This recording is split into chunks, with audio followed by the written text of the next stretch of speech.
In a developing and deeply concerning story, tensions are mounting at the highest level of South Africa's law enforcement. The National Commissioner of the South African Police Service has publicly accused the Minister of Police of obstructing an ongoing investigation into politically motivated killings across the country. No, I, as a provincial commissioner, was never informed. These case dockets have since March been sitting at the head office ever since, without any investigation work done on them. 5 of these dockets had already instruction to arrest perpetrators, but nothing has been done because a Lieutenant General Sibia, being instructed by the minister, executing instruction of the minister, withdrew all these dockets and they are sitting in archive in his office in Pretoria. God knows why. Therefore, only a total of 112 dockets which are still in court, of which 54 of them are political related and others will include parallel ad hoc. According to the Commissioner, the investigation led by the SAPS National Investigation Unit is being hampered by what he described as interference and a lack of proper consultation from the Minister's office. Politically motivated killings, defined as targeted murders carried out to advance political interests, have gripped various parts of the country in recent months. Victims have believed to have been deliberately targeted to instill fear, eliminate rivals, or consolidate political power. Who is an associate with the Minister of Police. I pause to remind you that this is a very same Brown Mahotsi that the Minister of Police had denied in Parliament and later confirmed to be his comrade but not involved with police matters, but he's sending this communication. That's what we have discovered through the investigation. On the 14th of January 2025, Mr. Brown communicates with Mr. Vusimuzi Matlala as follows, I quote, "Sure, don't forget to work on your invoices." On the 15th January, Mr. Vusimuzi Matlala responds with a screenshot of an invoice that he has submitted to the South African Police Service, which I guess was due for payment on his contract. On the 26th of January 2025, Mr. Brown Mahotsi sent a message to the Minister of Police, Senzo Mchunu, which reads as follows, I quote, "The guy of the funding in bracket 20 is also in Joburg from Tuesday. He is the one I said has a 3 billion contract with SAPS." Close quote. Open quote, again another message. "I am also meeting with the DNC and the COS today." Now, in the abbreviation, the DNC in the South African Police Service is referred to as the Deputy National Commissioner, and the COS would be, in this regard, the Chief. The Commissioner expressed disappointment in what he referred to as undermining remarks by the Minister, remarks that he says damaged the working relationship between the two officers and cast doubt over the impartiality of the investigation. He further warned that nearly 100 politically linked murder cases remain unresolved cases he claims have been stalled or delayed due to direct or indirect interference from the Minister of Police.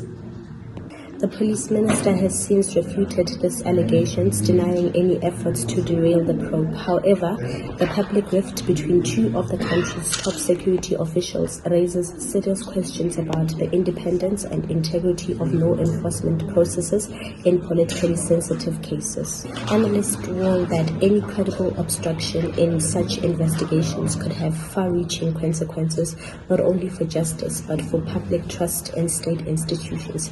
We'll continue to follow the story and bring you updates as more information becomes available. But for now, our field reporter has more information on the issue. Well, thank you so much for Tato in the studio. We are now at the SAPS Commissioner's office, where there might be a little bit of noise or disturbance. Please excuse us for that. What's really happening is that the SAPS Commissioner's allegations have sent shockwaves throughout the country. According to the sources, the Commissioner claims that the police minister is interfering with the whole investigations. And also the controversy has sparked a heated debate about the investigation and also the role of the police minister. This is the Civic Ledger SA. I am Bitumela Makua. Back to you in the studio. That was our field reporter, Bitumelo. Let's take a short break. We'll be back with more updates.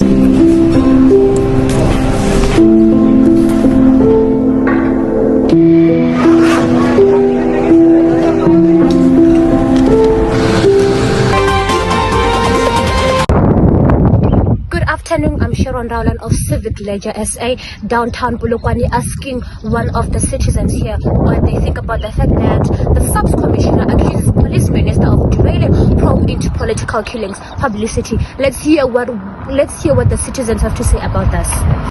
So Mr. Tepelo, do you believe that political interference is preventing police from fully investigating these killings, and what should be done about it?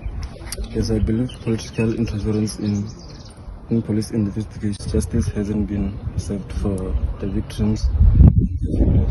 So from that, what do you think this means for justice and safety in South Africa?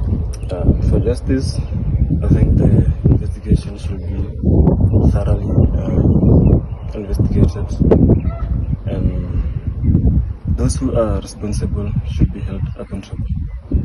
That was a beautiful perspective from one of our respectful citizens from Polokwane. South Africa's political tensions have escalated as the MK party files a motion of no confidence in President Cyril Ramaphosa. The move, while unlikely to unseat the president, sends a strong signal of discontent within the country's shifting political landscape.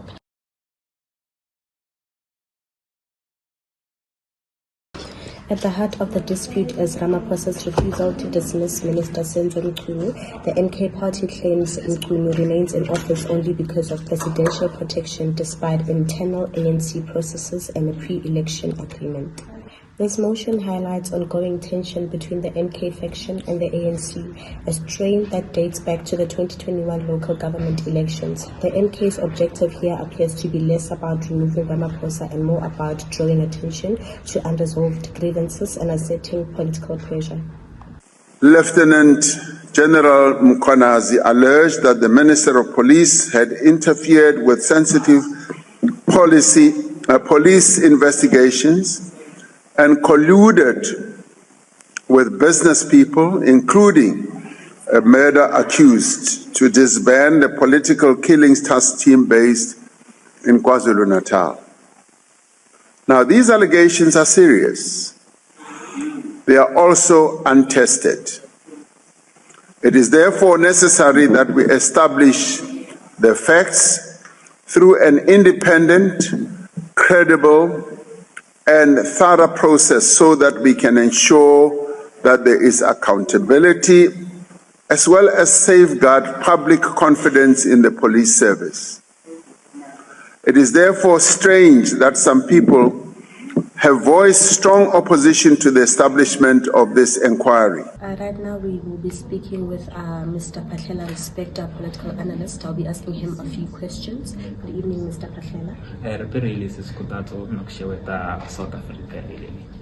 So now, what is the MK party ultimately hoping to achieve with this motion of no confidence beyond targeting President Cyril Ramaphosa?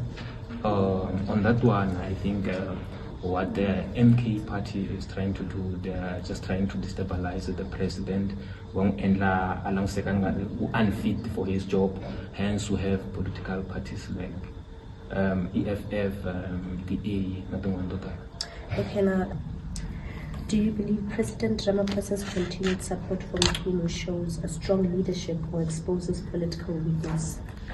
Yes, it shows a strong leadership, but there's no political weakness that is being exposed. Remember, we are talking about professionals, so you cannot just dismiss someone from his job without proper evidence or background on what is currently happening. Okay. Thank you, Mr. Patlela, for joining us in studio. That was Mr. Patlela, our political analyst.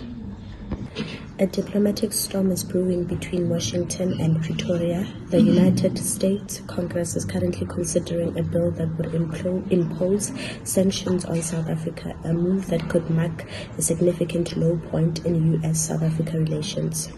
The bill, known as the United States-South Africa Respect and Accountability Act of 2023, criticizes South Africa for its neutral stance on the Russia-Ukraine war, its position on the 2014 Crimea takeover, and its claims that Israel is committing genocide. It also cites South Africa's accusations that the U.S. committed war crimes in Iran. But beneath the surface, the real concern appears to be South Africa's growing economic and military ties with Russia and China, including its participation in a UN peacekeeping mission in the Central African Republic, reportedly led by Russia. President Ramaphosa even referenced that mission in his appeal for South Africa's UN Security Council seat for 2024 to 2025. The bill calls for sanctions on South African state-owned entities and tighter restrictions on economic and defense cooperation, moves that some in South Africa see as political overreach. This is a targeted and overdue response to troubling shifts in South Africa's foreign policy under the African National Congress. Let me be clear that this bill is not anti-South Africa, it is pro-accountability. For too long, we've watched a key partner drift closer to authoritarian regimes, conducting joint military. South Africa says its position on Ukraine is focused on diplomacy, peace building, and strengthening the United Nations. Meanwhile, some local politicians, including the economic freedom fighters, have urged even closer ties with Russia. The bill has triggered concern among diplomats, economists, and political analysts, who warn of major trade and diplomatic fallout if it moves forward. Good afternoon. I'm Sharon Raulani of Civic Leisure on the premises of the University of Limpopo, asking the students what they think about the U.S. lawmakers' advance bill that could sanction SA over its foreign policy. Here we have one of the students from the University of Limpopo. So right now we have one of our beautiful University of Limpopo students. Let's hear her name and what also she has to say to us. Your name?